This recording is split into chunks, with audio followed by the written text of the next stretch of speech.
Show me the one whose safety deems such destruction. Hey guys, how are we doing? Welcome to our brand new channel. This is Star Talk, where we talk about everything Star Wars.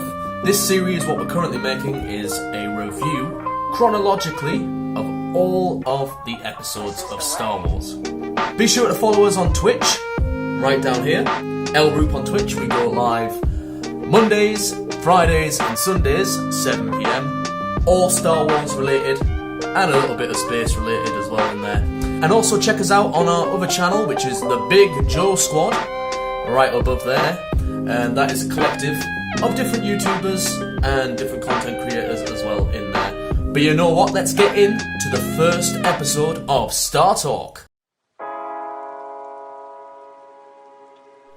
So the first memory that I had of the movie Star Wars Phantom Menace, that was so long ago. When did it actually come out? In the summer of 1999, I think, and we were both 5 years old. We were both born in June, so we just turned 5 when we saw it. So, and it was summer.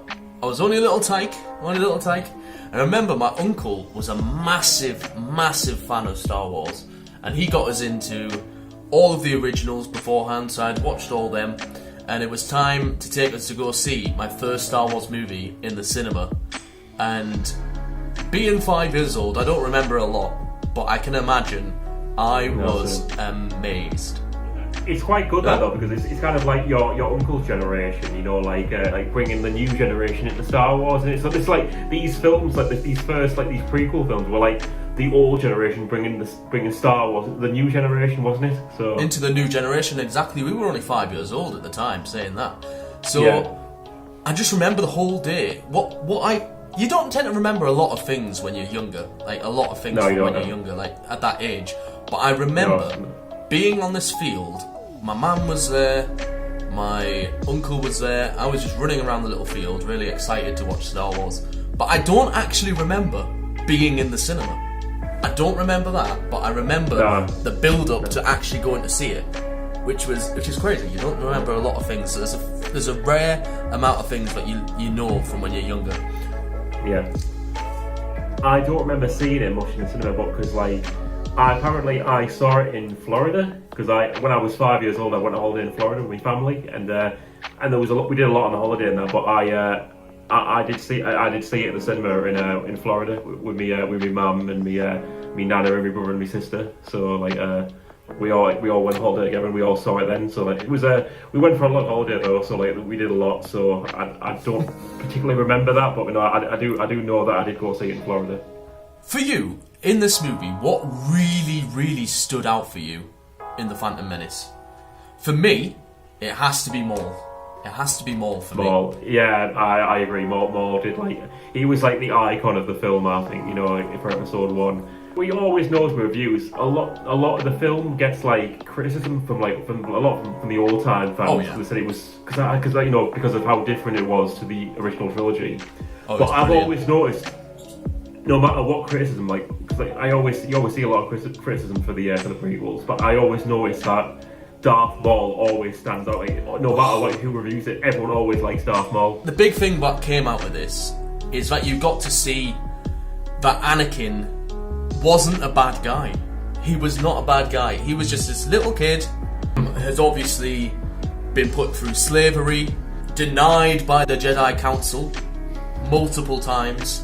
Is this little kid? He had a good heart to begin with, didn't he? Really had a good heart. He's proper like you know, where he's in the Naboo X-Wing. Now this is pod racing. Now this is pod racing. This is pod racing, yeah. I love it. And one of the big things for me, what stood out in this film, what I still love to this day, is pod racing. Mm-hmm. Pod racing, it was so genius. It's Star Wars answer to Quidditch. That's how I look at it. Star Wars answer to Quidditch.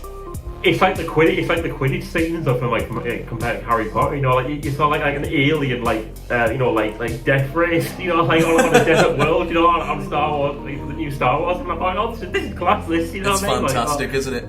But like, I love like during the race, they just take. Like, it's so destructive. You know what I mean? They're just like taking each other out. And like, and Sebulba, he's such a cheat in the race. You know, where, like, he's throwing things behind him. Like so the engines on the pod races explode and that, or he's fidgeting with things before the race. You know, like how he messes with Anakin's pod race before. But I just love the race, how destructive and how creative it was. And it went on for ages. How long goes on so long. Because normally you'd have that sort of scene where like it would skip through different bits of a film, wouldn't it? Like, to not shorten the time. But it just showed the full race from like all 3 laps. It just showed the full race. I was like, oh, this is classic. It's what you wanted when you were a kid, but you know, it was what you wanted, wasn't it? And when you see Anakin there, this is how you actually get toys made. You show this sort of thing, not displaying merchandise in front of the screen. This is how you do it. Yeah, but I'll tell you, most exciting part of the movie. I think me and you were just like looking at like lightsaber fights and pod racing, you know what I mean? Like for the film. It's what makes the film, guys. It's we're gonna get so many hate off some Star Wars fans here saying, no, it's the character arc. We're millennials, you know what I mean? That's what we like. We like when you're 5 years old, you like seeing lightsaber fights and pod racing, you know what I mean? Exactly. There's nothing wrong with that. Exactly. Well, you know who stood out for me in this film? Liam Neeson playing Qui-Gon. Brilliant. Yeah, I like Qui-Gon. He was very even though he was wise, he was also very rebellious. He was he didn't he wasn't by the book, by the Jedi Code. You know what I mean? Oh yes, that's the thing. Like he stuck to his own rules, and even when he went to the council meeting, they denied to train Anakin, and he said, I'm still gonna train the boy, I'm still gonna train him. And he was willing to be disowned, really. He wasn't even on the council. And the council did everything they could not to get Anakin to be trained. I mean, like they were saying, oh, you've already got an apprentice, and he's like, he wants ready to go to do his training, exactly. Ready to become a Jedi Knight. And yeah, like even through the whole movie, you see that he's like this sort of father figure to Anakin. Like he's got this sort of demeanour that Anakin looks up to him. I agree. It's like a really father figure, and he's he promises that he will train him, and like he can even sense it right from the beginning, where they're sat around the table, and he can literally sense that he is the chosen one. Are we gonna get into Metachlorians? Are we doing it? Or are we talking about the Metachlorians? Right, so the Metachlorians, basically, if you don't know what the Metachlorians are, they are in your cells if you're a Force-sensitive person. They're all in your cells, and the higher amount of them, the more stronger you are. In the originals, it wasn't a thing. I think George Lucas just kind of wanted to explain how people use the Force and things like that. But that was the thing though with the original trilogy. I mean, like the Force was meant to be like this mysterious thing. You know what I mean? Like exactly. It was meant to be like a sort of like a magical, unexplained phenomenon. But then like they written these Metachlorians into episode 1, and then like it's just to create like this biological sort of reason why it's not as special, is it? It's not as special. No, and it's like it's meant, but. The Force is meant to be mysterious. It's meant to be like unexplained and and magical. But they kind of just made it like putting a reason behind it, didn't they? And so, Anakin had these Metachlorians off the scale, and it was above 20,000, above what Yoda had. And that explained everything, like the way he won the pod race, and so much so that he was actually Star Wars Jesus. You know what I mean? Where he was pretty much, he didn't have a father. He was born to a virgin mother or something, just like Jesus. You know what I mean? I think they must have got a lot of things from the Bible. They must have done. I know, kind of getting that Christian sort of fans. We can relate that to our Lord and Saviour. You know what I mean? But yeah, they were off the charts, guys. It explained everything, like even the pod racing, allowing him to win. Yeah.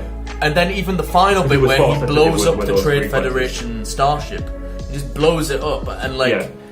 it's like it's nothing. Because he was naturally good at everything. Like he could build pod racers. He could build C-3PO. He could be a master pod racer. He's a master X-wing pilot. You know what I mean? Like it was all these things like he was naturally good at because he was Star Wars genius. And then you know Mace what I mean? Windu just turns around and goes, "No, we're not training him." They've seen it from the start. They must have thought he's going to be bad, like he's going to bring the Empire up, everything like that. They must have seen it from the start. I did though think a lot of that was written in to kind of like relate to the Darth Vader character. They wanted to relate it to they wanted to emphasise that he was going to become Darth Vader. So like it's I think it was kind of written into it a bit. So do you not think that they knew it from the start? I think they knew. They must have seen Yoda seen from the start bad things going to happen. They must have known. Well, I know because like Yoda's like he's very force sensitive. He's very force sensitive as well, so he can kind of as like sort of like a vision of the future and like what people will become in that. So like I think it's like I don't think he would have that seen that the Empire would have been built and everything like that, but he could see that there was trouble in him. But there was like a darkness in him, like what His he would feelings become. were too strong, like because he even says about I miss my mother. And that's a thing that the Jedi go against, like, is like the compassion and feeling.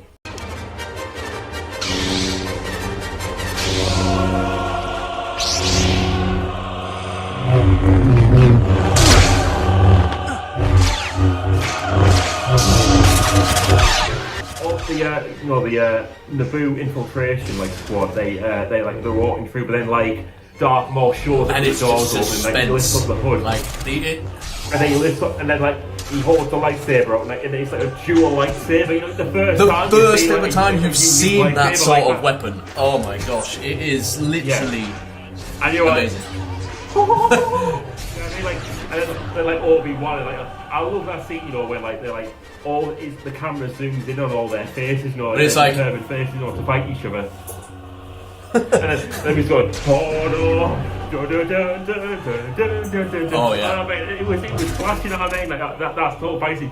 And I noticed in the fight, when they're fighting, when Qui-Gon and Obi-Wan are fighting Darth Maul, Obi-Wan is getting knocked back a lot of times, and it's so Qui-Gon's fighting by himself, and then they go to that scene over the doors, and then he's meditating as well, still fighting by himself. I mean, then he continues fighting, but Obi-Wan just misses the last door, and then Qui-Gon's fighting, and he's killed right in front of him. So it's just he's like. You think Darth Maul he kind of cheated a bit in that fight where? Of course he cheated. I know it's we're thinking where he does the move where he knocked his face. He does the move where he gets it, knocks it up, and he pushes the blade up. Not even the blade, sorry, the hilt. Pushes the hilt up, hits him right there, and then stabs him straight through. That's that is such a famous move because he tries it again. You'll find out about that. He tries it again. But how would you what do you think of that sort of? Do you think that's kind of when he does that move? Do you think that's quite tactical and smart thinking, or do you think that's quite I think it's quite cocky. I think it's a cocky move. Cocky. He was I've seen the opportunity, and I'm going to take it right now. That's how I've seen it. Yeah. It's kind of it's the sort of the Fall Guys thing, when you're on Jump Showdown, you grab the player to win, you know what I mean? The cheap way of winning there, rather than winning by jumping. It's the sort of that thing there where they win by pure dueling skills. He does that cheap move where he knocks him back a bit. I mean, if you've got the opportunity to do it, you do it. He's gonna take Qui-Gon. You need to do it. Yeah. He wants that crown. But then you see Ben, Obi-Wan literally sees that his master is Darth, and it's up to him now to defeat Darth Maul. So Darth Maul's this really talented Sith Lord. He's really talented at dueling and using his lightsaber, and then but Obi-Wan, like you see, like he's developed, like he doesn't like go like, oh my god, you know, Qui-Gon has just died. You know what I mean? Like I can't. He just goes straight into it, doesn't he? Full throttle. Like you see the anger in his eyes, like Qui-Gon's just been, his master's just been killed, like, and the door opens, and he just goes full into it. I mean, like he's beasting, you know, like he's an absolute beast. Like, I know, right? I know, and you got these two like massive, you know, warriors. You know what I mean? Like Darth Maul with his skill, and like Obi-Wan would be like his fury, and like want to avenge like Qui-Gon. And like they're both, and the fight between them two is just so good. You know what I mean? Where Darth Maul's trying to take his swipe out his legs, and he's just jumping above the lightsaber, and he can perceive and then that. he knocks him into the pit, doesn't he? Knocks him into the pit. Yeah, he gets that shot where he gets. And when he's in the pit, you can see that Obi-Wan is like, right, I'm not going here. You're going here. But yes, he jumps, he gets it, and then Darth Maul is like, wait, I've won here. No, I haven't. Slices him in half. Proper decapitates and like goes for full half of the body. And then it raises the question: how the hell does he come back? Like, how the hell does he come in Clone Wars? No one's ever really gone. Nobody's ever really gone. Luke, no one's ever really gone. And he comes back, and the whole argument of how he comes back is that he's fueled with this hate for Obi-Wan, and the dark side with the hate allows him to come back to life. That is the reason why you see him in Clone Wars. But awesome character. We're going to get into Darth Maul in a future episode. Like we'll talk about Darth Maul massively in a future episode. But yeah, Obi-Wan. Yeah. He's now set out for the rest of the trilogy now. Like, he's still got a lot to learn, obviously, but now he's able to do the trials. He's able to take Anakin under his wing. And he's all set up. And this is what the prequels are all about. It's setting up for the originals. That's what it's all about. Yeah, he's able to piss off the Jedi Council now that he's going to train Anakin, you know, against I know, exactly. But like, but it's all stuff. But I think like the main thing which sticks out with his character was the development he brought. He became like this, like sort of like timid character who stood by the code, but then he became like this like beast who just fought for himself and was going against people's orders and just doing his own thing and that. Like, and he's gonna train the most force sensitive person in the. And there must be some worry in that as well when he's trying to do that. He must be still thinking, "Oh, I'm gonna train this guy." But one day something awful could go wrong. You know what I mean? Like, from what he's heard from Yoda and what he's heard from Mace and all the other Jedi in the temple as well. But I do think he cared more about what Qui-Gon. Yeah. So I don't think he really cared about. Exactly. I think that as well. I think that he definitely honoured Qui-Gon's legacy. So Luke, I'm going to ask you this: is Star Wars: The Phantom Menace, is it Kino? Ooh, now Kino is a big thing. But Star Wars is also a big thing. You know it is a big thing, and I love Star Wars so much. It's is this particular Star Wars one? Is this particular Star Wars what Kino? Now, for me, I'm gonna say it's a brilliant start to the prequels. It had its ups and downs. The ups being Darth Maul being amazing, the kind of Qui-Gon character you've got there, where Anakin came from, the sort of revelation of Obi-Wan, the way he started, and then he's going on this journey. It's good. Don't get me wrong, it's good. Yeah. It is good. Is it Kino? I wouldn't say it's Kino. I would have to give this film a 6 out of 10. I'd give it a 6. So we're going out with 10. Yeah, I'd say I enjoyed the film. I really liked it. I love like the a lot of people criticise the film and because people like base it too much off the original trilogy. But I growing up when I was younger and like even like just watching it again right now when I'm older now. I really enjoy it. I there wasn't really a point in the film where I kind of got a bit bored. You know what I mean? I always really enjoyed like the plot. I love like I love the part in Tatooine. I love the part in Naboo. You know what I mean? I love Darth Exactly. Maul. And Naboo is one of those favourite places as well. Like, even I had such a massive grin on my face when I saw that Naboo was a part of the Star Wars Battlefront. I was like, oh my god. I agree, and the Trade Federation droids as well. I love the Trade Federation, everything. It is very good. I'll say this was a good film. It wasn't the best Star Wars film. It wasn't. I'd give it like for me. I'd give this film maybe like a 6.5 or I've given it a 6. I'm giving it a 6. I'm gonna give it a 6.5. But I might even give it like a high, give it like a 6.75 maybe, because I might even give it a 7. I'm gonna give it a 6.75 because I really did like it. So guys, that was the end of episode 1, Phantom Menace. This was our review. We had the lovely Varbes here.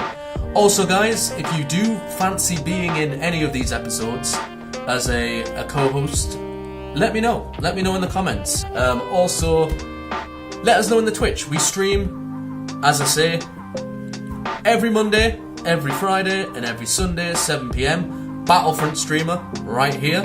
So get yourselves involved. And don't forget to like, comment, and subscribe for more content. Because next time, we'll be reviewing the Attack of the Clones. And that is going to be a good one. I really enjoy the Attack of the Clones, so that'll be a good one. But we'll see you guys. And thank you so much for watching Star Talk.